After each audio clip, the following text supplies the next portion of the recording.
ঠিকাদারি সংস্থার লাইসেন্স পাইয়ে দেওয়ার নাম করে প্রায় 5 লক্ষ টাকা প্রতারণার অভিযোগে কুশমন্ডির বাসিন্দা শুভ্রজ্যোতি বিশ্বাসকে গ্রেপ্তার করল কুশমন্ডি থানার পুলিশ।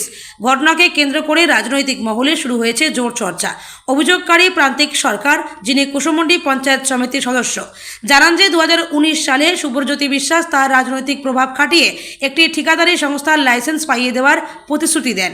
সেই আশ্বাসে বিশ্বাস করে তিনি ধাপে ধাপে প্রায় 5 লক্ষ টাকা প্রদান করেন, কিন্তু দীর্ঘ সময় অতিবাহিত হলেও প্রতিশ্রুত লাইসেন্স মেলেনি। অভিযোগ, টাকা ফেরত চাইতে গেলে তাকে প্রাণনাশের হুমকিও দেওয়া হয়। এরপর 31 মে রবিবার প্রান্তিক সরকার কুশমন্ডি থানায় লিখিত অভিযোগ দায়ের করেন। অভিযোগের ভিত্তিতে তদন্তে নেমে একই দিন আনুমানিক রাত 9টা নাগাদ শুভ্রজ্যোতি বিশ্বাসকে গ্রেপ্তার করে কুশমন্ডি থানার পুলিশ। প্রান্তিক সরকারের আরও দাবি, শুভ্রজ্যোতি বিশ্বাস একসময় তৎকালীন বালুরঘাট লোকসভা কেন্দ্রের সাংসদ অর্পিতা ঘোষের আত্মসহায়ক হিসেবে কাজ করতেন। সেই সূত্রে শাসক দলের ঘনিষ্ঠ হওয়ার কারণে এতদিন অভিযোগ জানিয়েও তিনি কোনো সুরাহা পাননি এবং টাকা ফেরতের আশ্বাসও মেলেনি। অন্যদিকে ধৃত শুভ্রজ্যোতি বিশ্বাসের দাবি, তার বিরুদ্ধে আনা অভিযোগ সম্পূর্ণ রাজনৈতিক উদ্দেশ্য প্রণোদিত। তিনি নিজেকে বিজেপির কর্মী বলে দাবি করে বলেন তাকে পরিকল্পিতভাবে ফাঁসানো হয়েছে। এ বিষয়ে বিজেপির দক্ষিণ দিনাজপুর জেলা সভাপতি স্বরূপ চৌধুরী বলেন, পদ পাইয়ে দেওয়া কিংবা ঠিকাদারি লাইসেন্স করে দেওয়ার নামে কারো কাছ থেকে টাকা নিয়ে প্রতারণার অভিযোগে শুভ্রজ্যোতি বিশ্বাস গ্রেপ্তার হয়েছেন।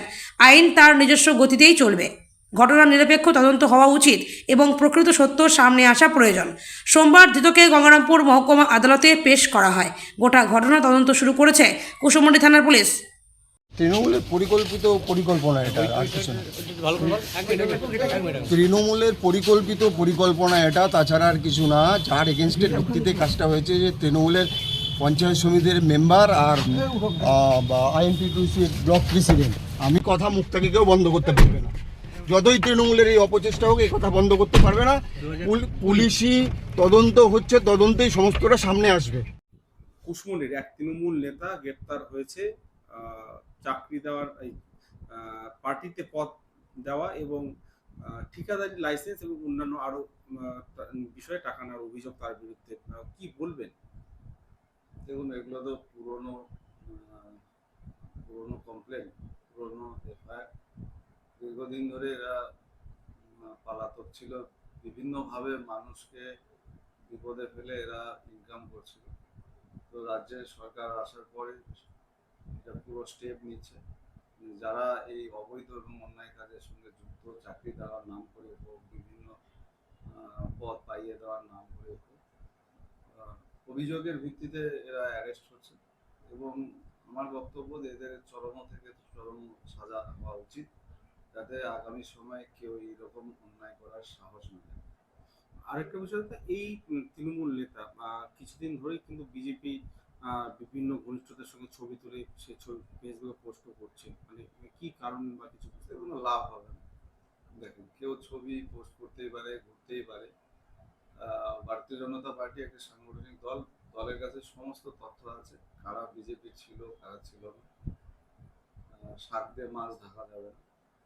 অন্যায়ের সঙ্গে যারা যুক্ত তাদের সাজা হবে, কোনো অপরাধী ছাড়া পাবে না। না, আমার হচ্ছে যেটা কথা, বিষয়টা হলো যে শুভ্রজ্যোতি বিশ্বাস, যার নামে অভিযোগ করেছি, সে মোটামুটি 2017 সাল থেকে 2020 সাল অবধি তাদের হাতে ক্ষমতা ছিল, তারা তৃণমূলে বড় পদ হোল্ড করত। শুভ্রজ্যোতি বিশ্বাস সেই সময় যে রানিং এমপি ছিলেন, আমাদের অর্পিতা ঘোষ মহাশয়া, তার পিএ ছিলেন। সেই সুবাদে তার একটা রাজনৈতিক প্রভাব ছিল তৃণমূলের মধ্যে। তার দাদা সুনির্মলজ্যোতি বিশ্বাস, তিনিও তৃণমূলের একজন বড় নেতা ছিলেন কুশমন্ডি ব্লকে, সবাই জানে সেটা।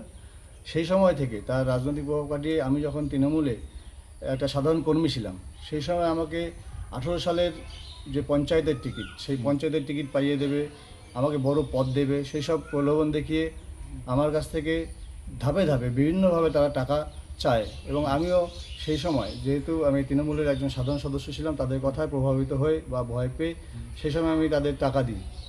কত টাকা দিয়েছিলেন?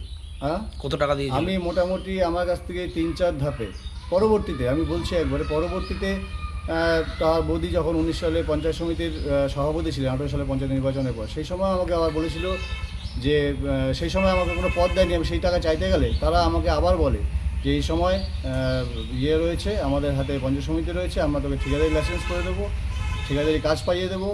সেই বলে আবারও আমার কাছ থেকে আবারও টাকা দাবি করে, বলে এই টাকাটা না দিলে তারা পূর্ববর্তী যে টাকা ছিল সেগুলোও ফেরত পাবো না।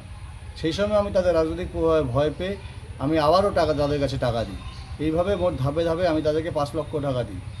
তারপর থেকে 2020 সালের পর বা তারপর থেকে তারা রাজনৈতিকভাবে কিছুটা পিছিয়ে পড়লে তৃণমূলের মধ্যে, তারপর আমি তাদের কাছ থেকে টাকা চাইতে বারে বারে টাকা চাই তাদের কাছ থেকে, তাদের বাড়িতে যাই, ফোনের মাধ্যমে টাকা চাই, তারা আজ দেবো কাল দেবো করে এইভাবে আমাকে বিভিন্নভাবে ঘোরাতে থাকে। শেষ পর্যন্ত লাস্ট 2-3 বছর ধরে তারা আমাকে বলতে থাকে যে আরও কিছুদিন পর দিচ্ছি, এইভাবে বারে সময় চাইতে থাকে।